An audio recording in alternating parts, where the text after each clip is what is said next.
quitado de mi mesa. Como yo hice, así me ha pagado Dios. Y le llevaron a Jerusalén, donde murió.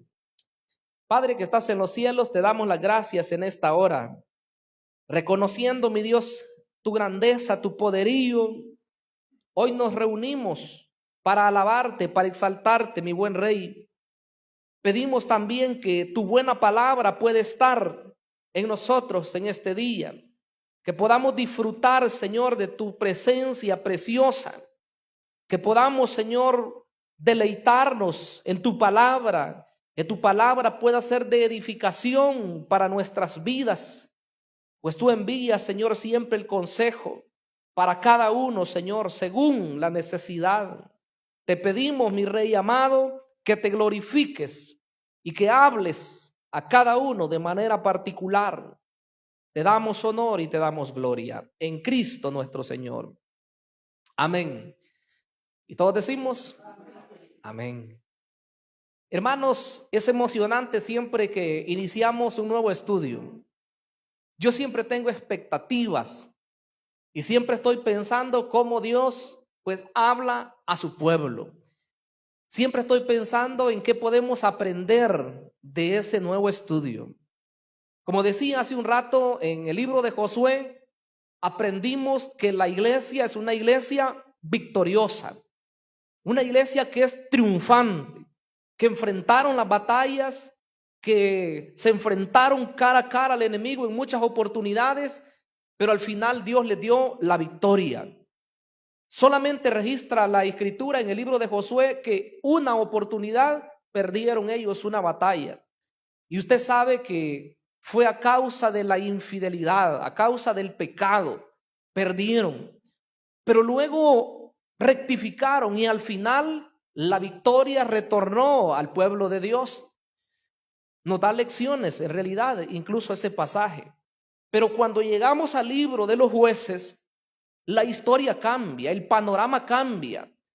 Si titulásemos el libro de Josué, la iglesia que conquista, como así lo titulamos nosotros, porque vemos victorias, porque vemos grandeza en ese libro, este libro de los jueces tendría que ser titulado de una manera negativa, en el sentido de que el pueblo de Dios abandonó a su Dios y por eso vivieron un tiempo tan terrible que según los historiadores es del peor tiempo que pasó la nación de Israel.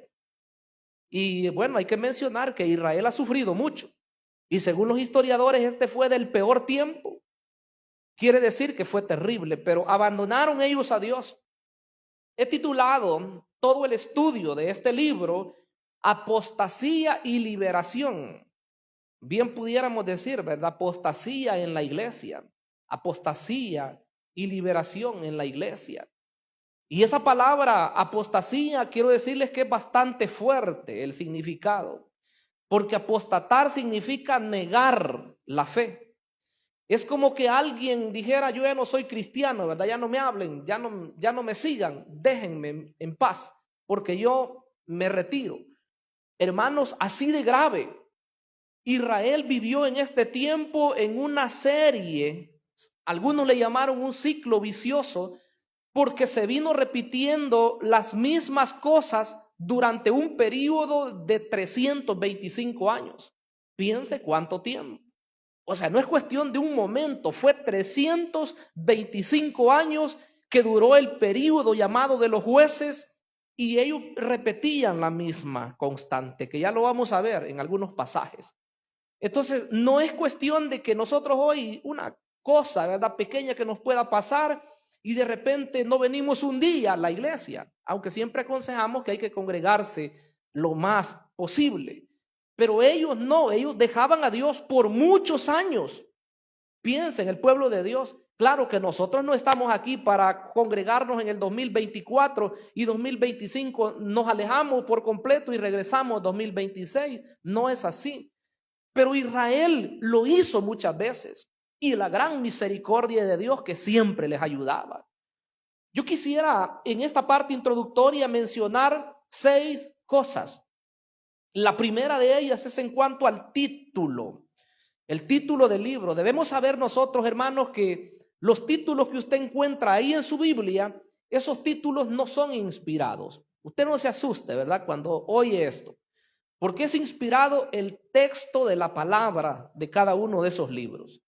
Pero el título no es inspirado. El título se le agregó cuando se fueron recopilando, ¿verdad?, los libros y luego se imprimieron en los que se llaman versiones.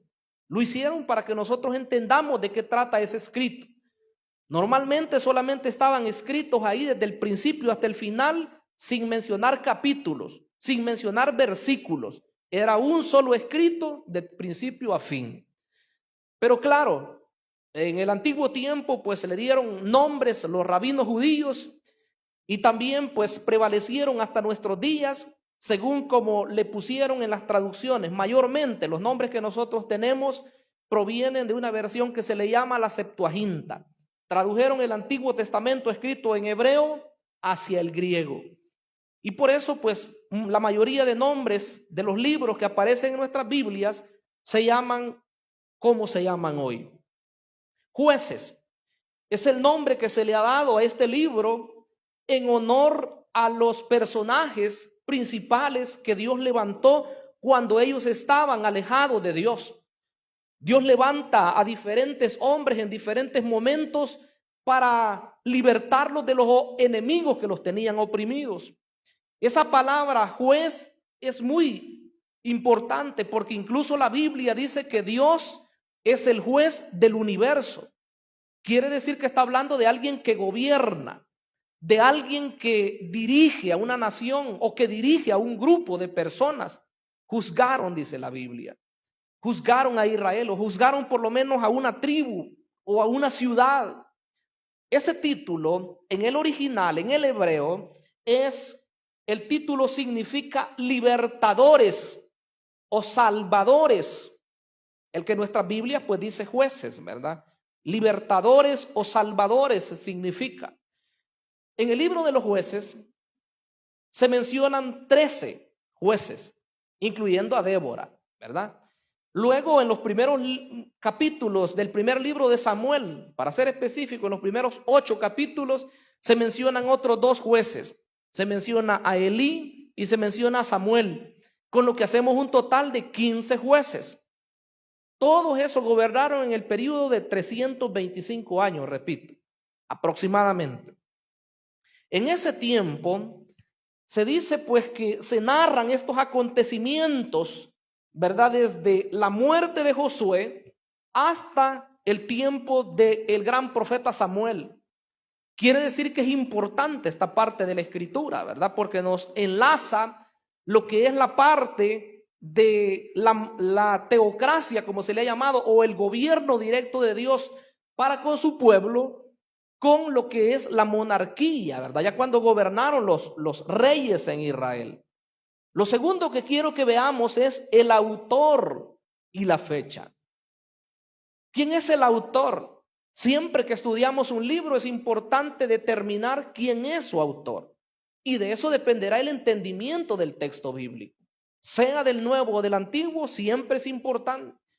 Pero hay que saber que a diferencia de los libros del Nuevo Testamento, que hay mayor seguridad de quién fue que los escribió, los libros del Antiguo a la inversa, ¿verdad? No se sabe de la mayor, tal vez no la mayoría, pero de muchos de ellos no se sabe quién los escribió. Y ese es el caso de Jueces. Cuando se pregunta quién es el autor de Jueces, se dice que es anónimo.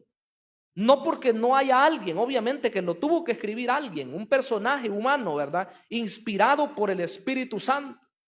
Pero se dice que es anónimo.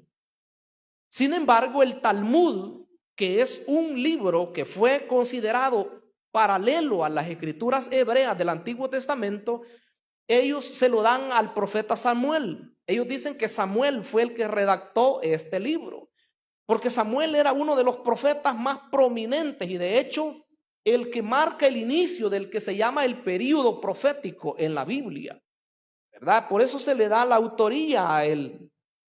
Y se dice que fue escrito cerca del año 1050 o 1000 antes de Cristo, allá por los tiempos de David.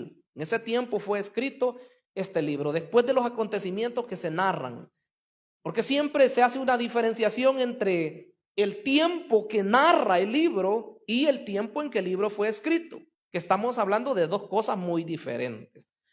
En tercer lugar, quiero hablar también acerca del trasfondo del libro.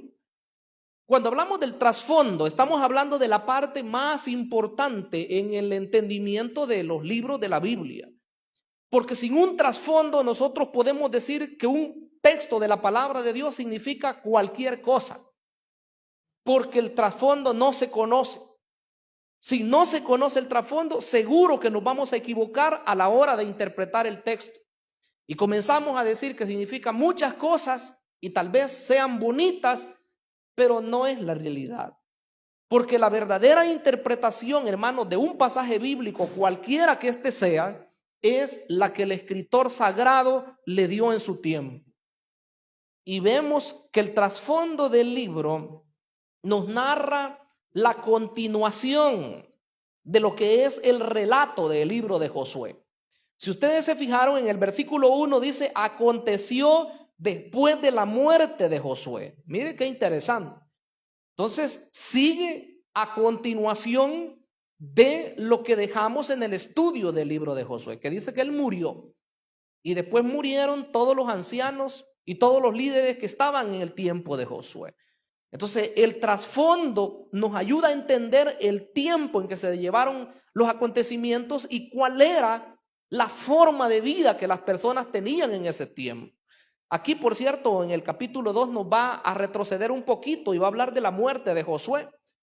Porque la Biblia, hay que decirlo claramente, en muchas partes no está escrita en un orden tan así estrictamente cronológico, como quien dice en un orden de los acontecimientos, sino que hay momentos en que nos narra acontecimientos que pues ya sucedieron y a veces sigue la argumentación y luego vuelve a retroceder como para que entendamos de una mejor forma las cosas. Entonces este libro nos enlaza a nosotros para que entendamos que en los tiempos de Josué el pueblo obedeció a la voz de Dios.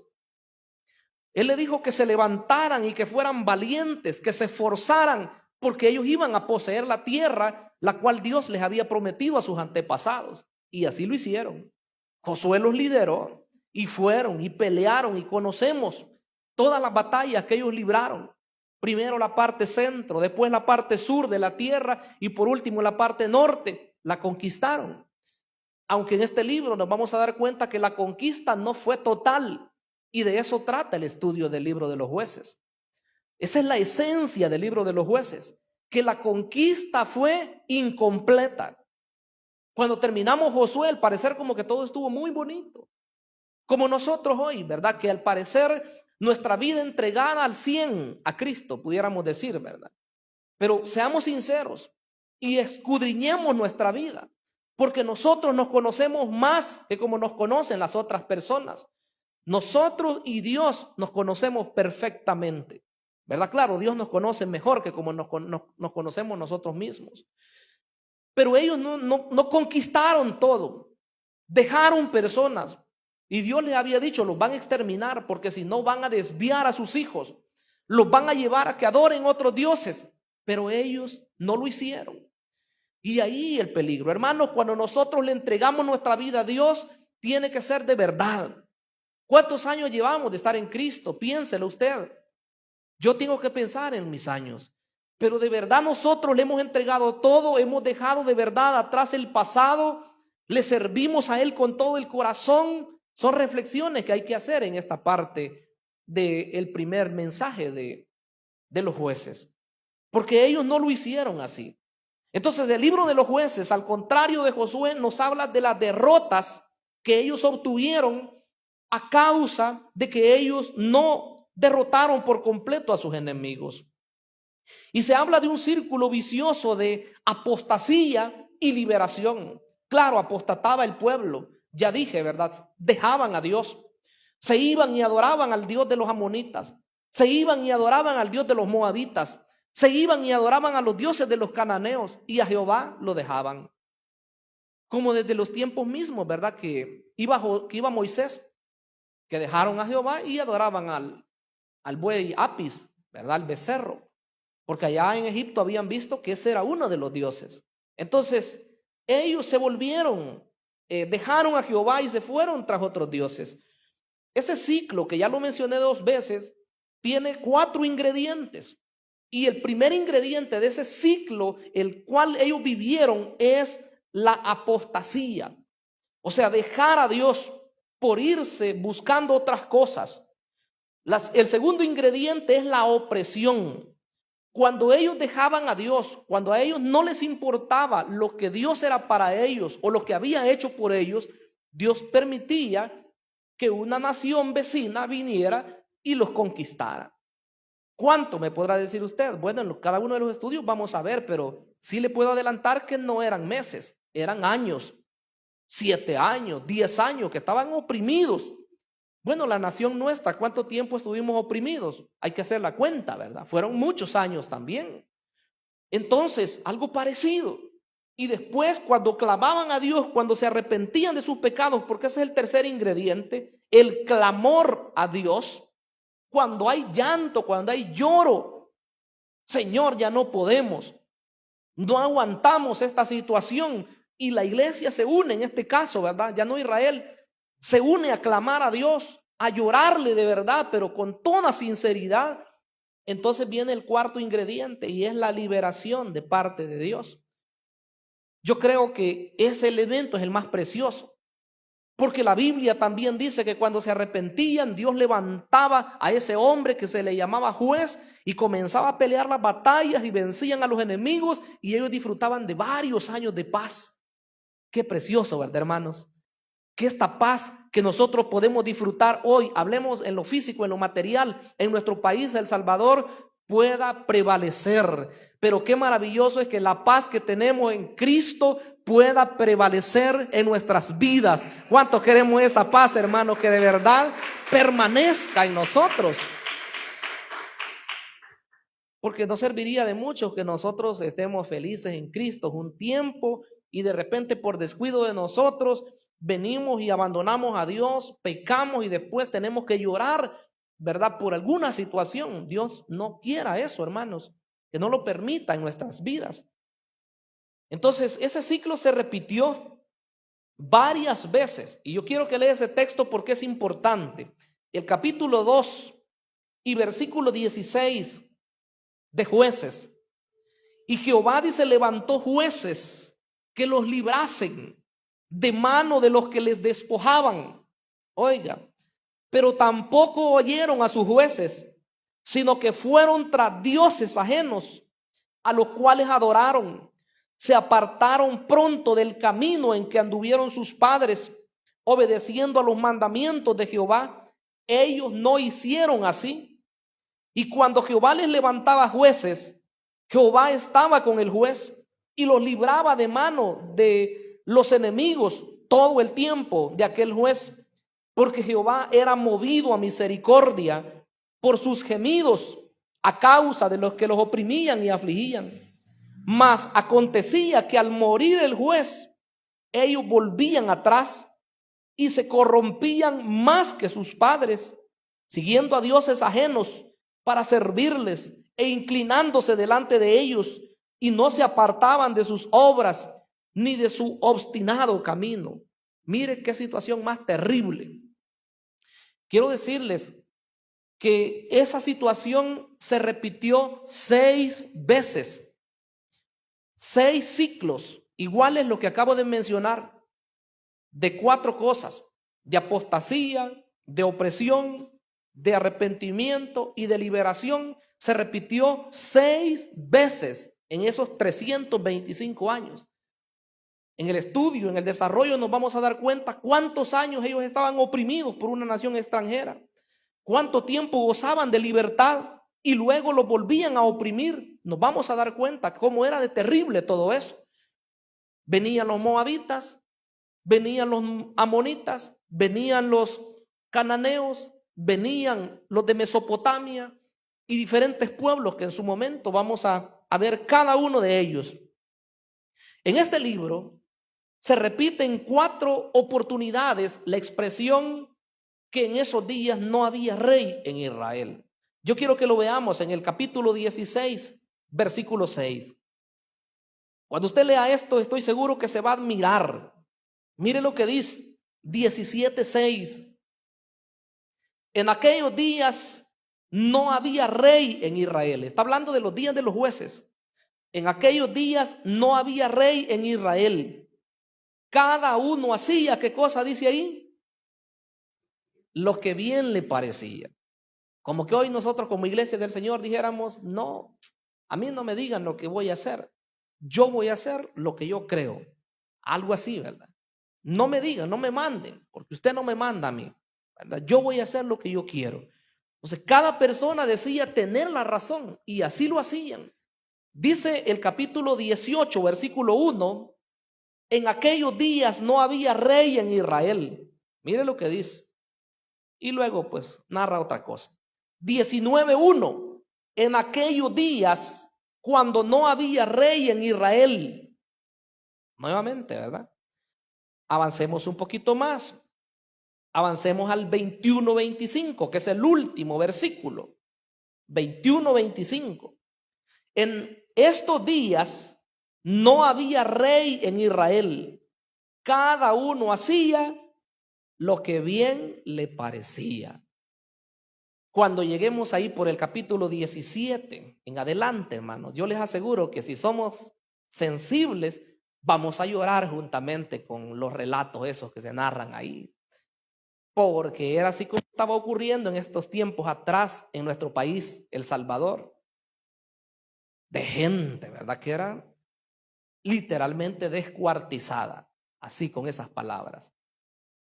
El pueblo de Dios. Entonces, hermanos, era un tiempo terrible.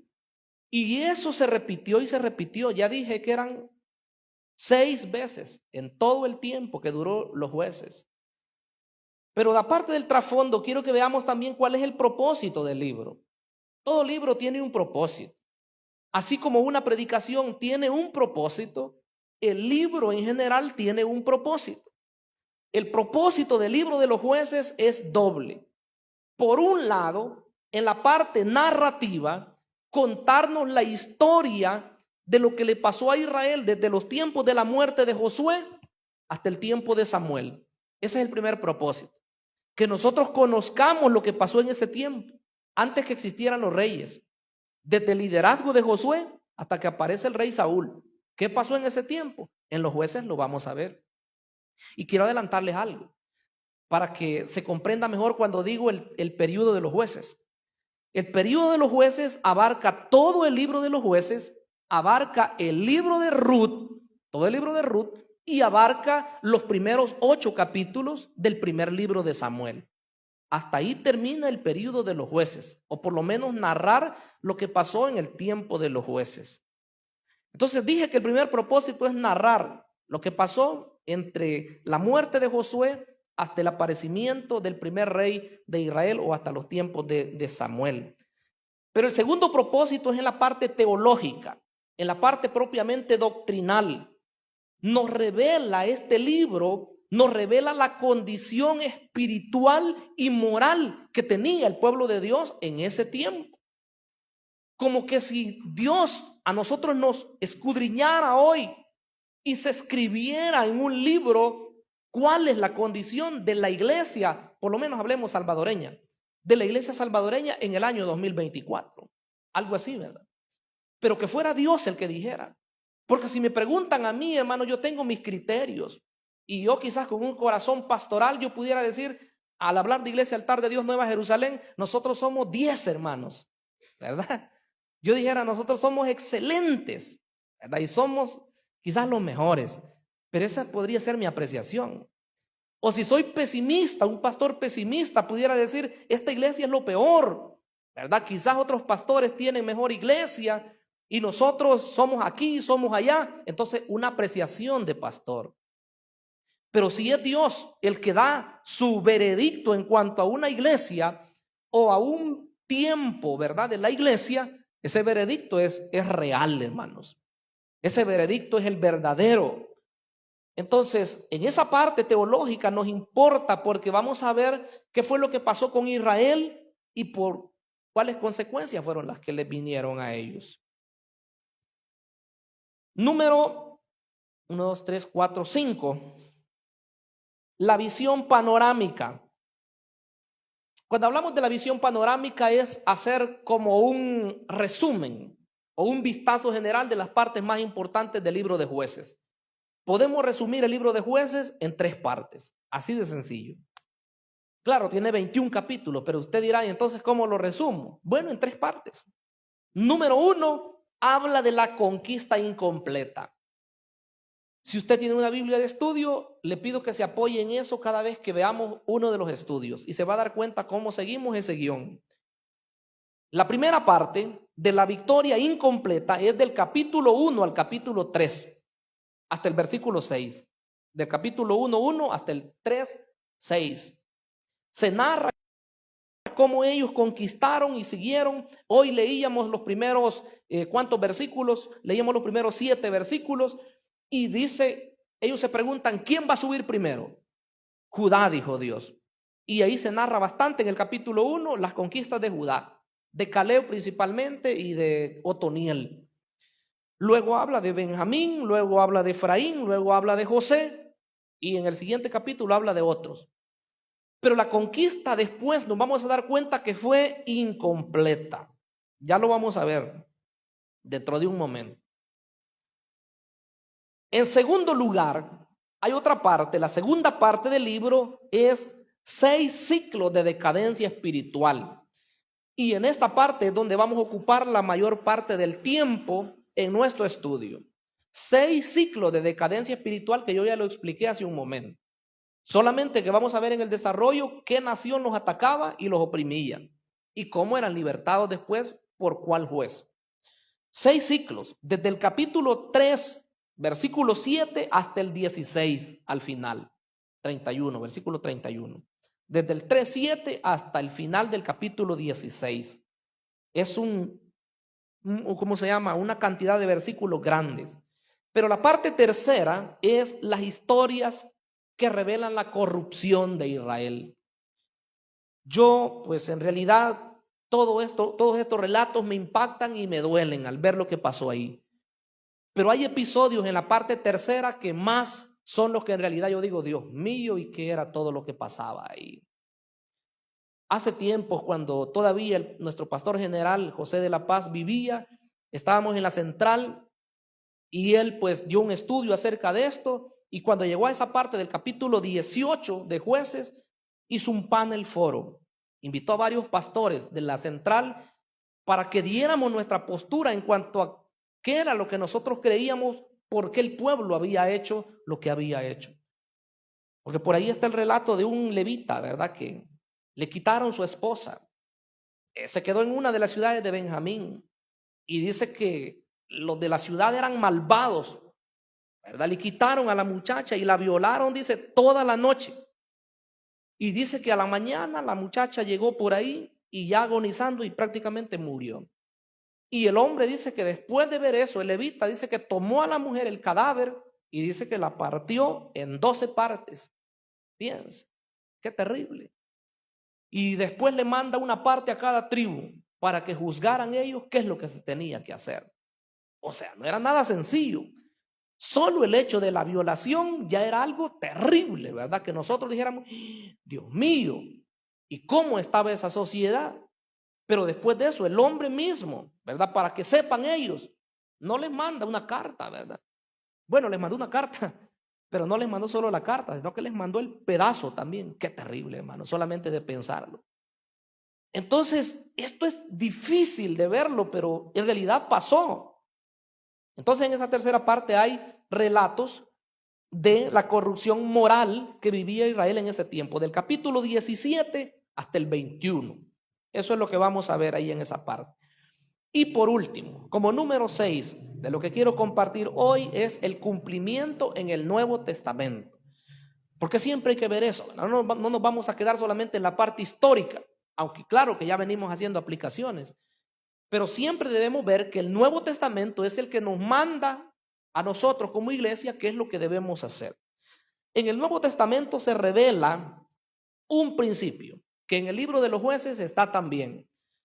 Cuando Dios va a usar poderosamente a una persona, sea hombre o sea mujer, es porque él lo ha saturado del poder del Espíritu Santo.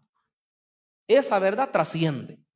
Cada uno de los jueces, 13 que hemos mencionado en el libro y 2 más que se relatan en el primer libro de Samuel, de todos ellos se dice que el Espíritu de Dios venía sobre ellos y por eso ellos hacían grandes hazañas. Y usted nos va a oír decir hoy constantemente, siempre que predicamos o enseñamos, decimos: esto no es mío, ¿verdad? Esto no es de los hombres. Si no fuera por Dios que nos usa a través de su Espíritu Santo, nada ocurriera, hermanos. Pero entendemos que la gloria y la honra le pertenecen a aquel que nos ha llamado y que nos ha llenado del poder de su Espíritu Santo. Y hoy como iglesia disfrutamos de eso. Bendito sea el Señor. Entonces, hermanos, yo solamente quiero citarle unos cuantos pasajes. En el capítulo 3 y versículo 10 de Jueces, mire lo que dice: el mover del Espíritu de Dios. Dice el versículo 10, y el Espíritu de Jehová vino sobre él. Está hablando del primer juez, de Otoniel.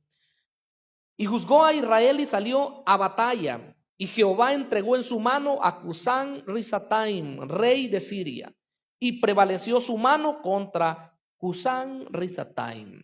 Pero nos gusta esa primera parte que dice: y el Espíritu de Jehová vino sobre él.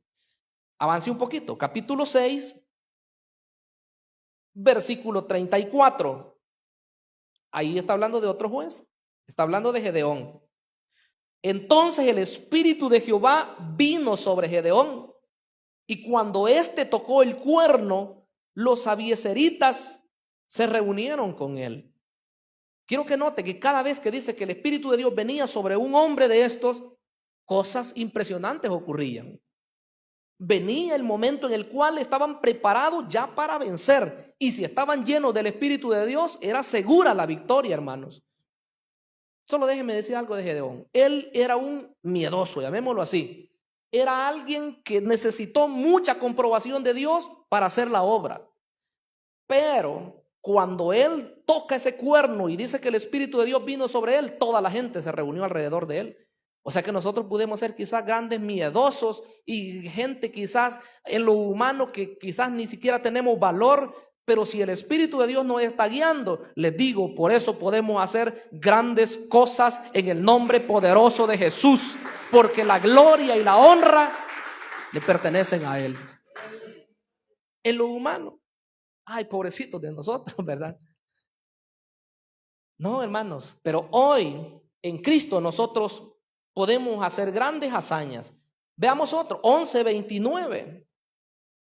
Mire lo que pasó aquí en este caso con este otro juez. Estamos hablando de Jefté, 11:29. Dice así: y el Espíritu de Jehová vino sobre Jefté y pasó por Galaad y Manasés, y de allí pasó a Mizpa de Galaad, y de Mizpa de Galaad pasó a los hijos de Amón. O sea, grandes cosas. La historia la vamos a ver después, pero él era, llamémoslo así, un vago. Era una persona que no tenía nada de temor de Dios. Pero fue el Espíritu de Dios el que lo hizo que obtuviera grandes victorias para el pueblo de Israel. Entonces ese es el Espíritu Santo. 14:6. Llegamos a uno de los jueces, por cierto, más conocidos. Es Sansón. Dice 14:6, y el Espíritu de Jehová vino sobre Sansón, quien despedazó al león como quien despedaza un cabrito, sin tener nada en su mano, y no declaró ni a su padre ni a su madre lo que había hecho. Mire qué fuerza tenía este hombre. ¿Pero por qué? Porque el Espíritu de Dios venía sobre él. Dice que despedazó a un león, y usted sabe todo lo que hizo él, ¿verdad? Grandes hazañas, grandes fuerzas que tenía. ¿Por qué? Porque Dios estaba con él, el Espíritu de Dios venía. Claro, su cabello era una señal nada más, ¿verdad? Del nazareato, del voto que él había hecho para Dios desde su nacimiento hasta que él murió, fue nazareo a Dios. Pero eso lo vamos a ver más adelante. Versículo 19, 14:19. Y el Espíritu de Jehová vino sobre él, siempre Sansón, y descendió a Ascalón y mató a 30 hombres de ellos. Y tomando sus despojos, dio las mudas de vestidos a los que habían explicado el enigma. Y encendió él en enojo y se volvió a casa de su padre. Derrotó a muchos y como que no era nada. Y el último, 15:14. 15:14 dice: así que vino hasta Lehi, los filisteos salieron gritando a su encuentro, pero el Espíritu de Jehová vino sobre él, y las cuerdas que estaban en sus brazos se volvieron como lino quemado con fuego, y las ataduras se cayeron de sus manos. Él estaba jugando ya ahí, ¿verdad? Pero él se hacía el que ya lo habían apresado, ¿verdad? Y cuando ellos venían, los enemigos, reventaba todo lo que con lo que lo habían amarrado. ¿Por qué? Porque el Espíritu de Dios, dice, venía sobre él. Resumamos esta última parte.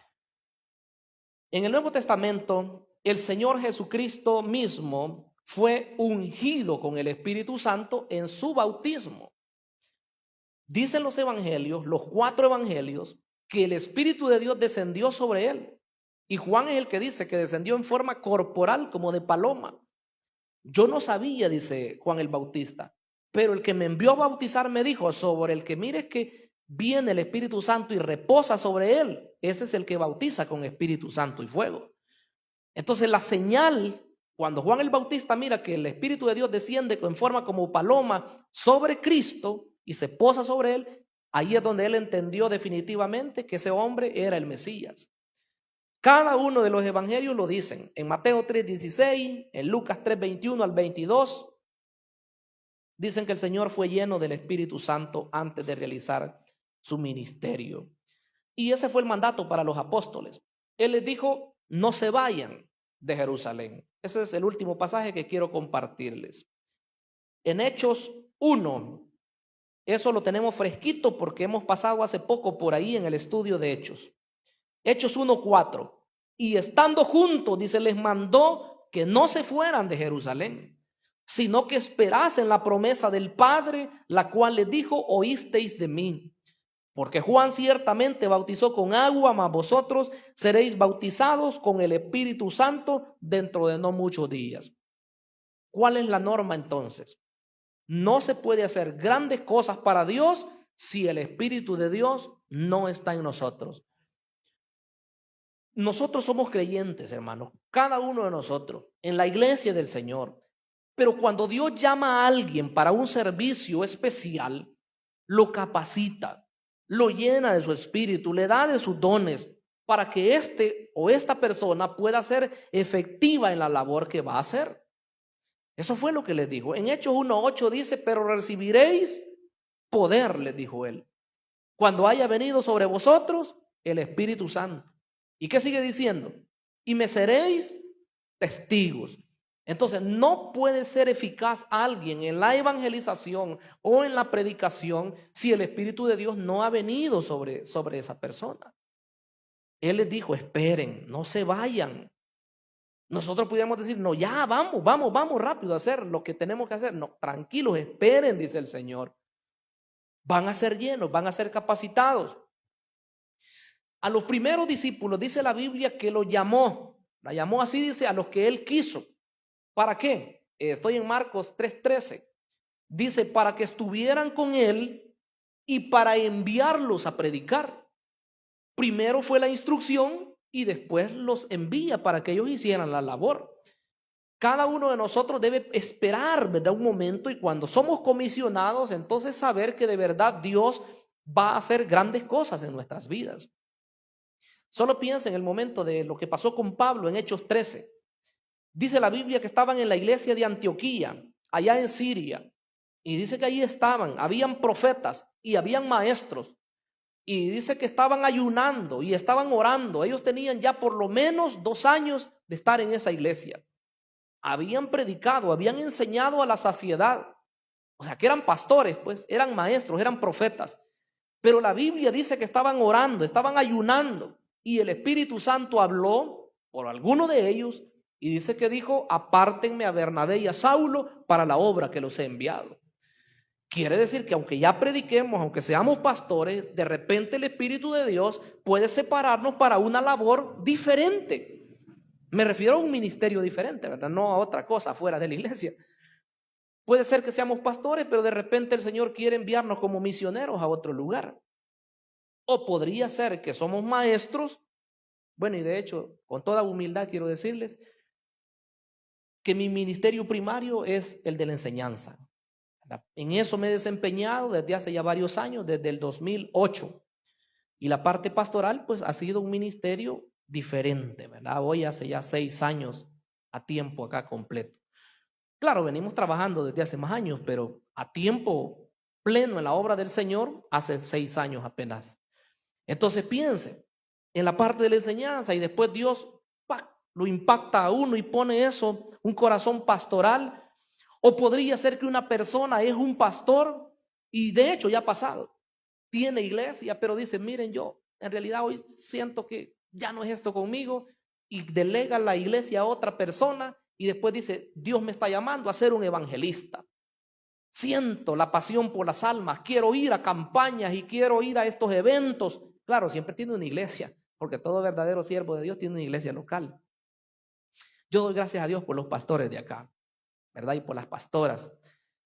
Que Dios tiene grandes cosas, hermanos, para cada uno de nosotros.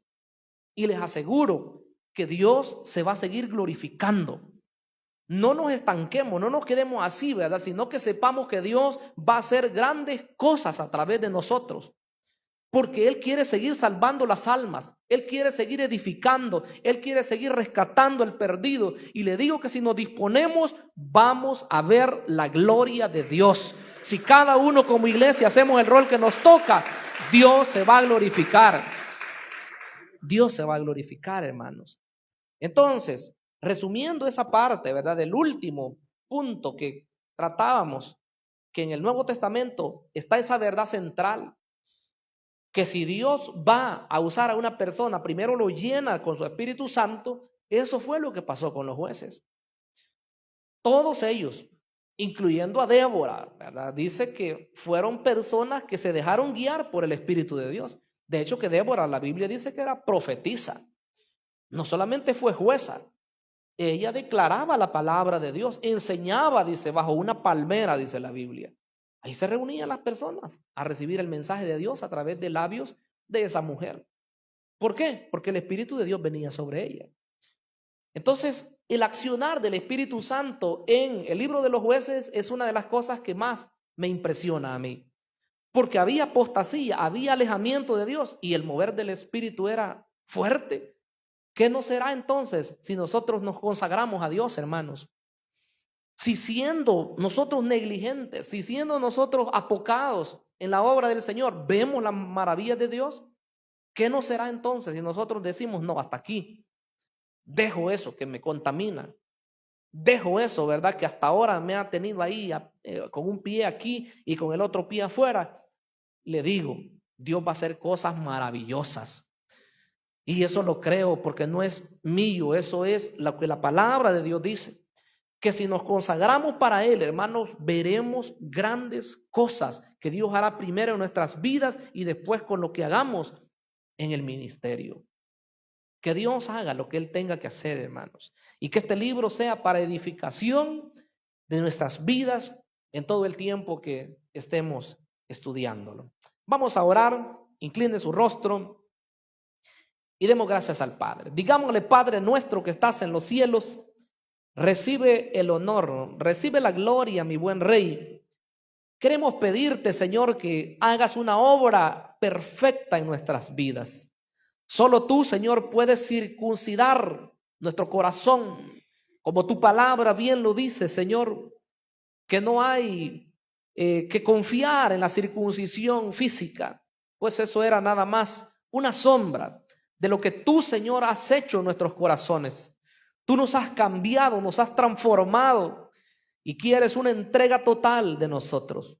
No permita, Señor, que vaya a ocurrir en nuestras vidas lo que pasó en el tiempo de los jueces, donde las personas se alejaban, donde las personas te abandonaban por otras cosas, sino más bien, Señor, que seamos esas personas que estemos cerca de ti, mi amado Dios, y que tu Espíritu Santo nos pueda llenar, nos pueda inundar para hacer obras maravillosas en tu nombre precioso. Gracias te damos, Señor, en el nombre maravilloso y santo de Cristo Jesús. Amén y amén. ¿Cuántos decimos amén? Amén. Demos gloria a Dios, hermanos, entonces. Qué precioso. Una pregunta. ¿Qué es lo que más les admira a ustedes o les llama la atención en esto primero que hemos mencionado?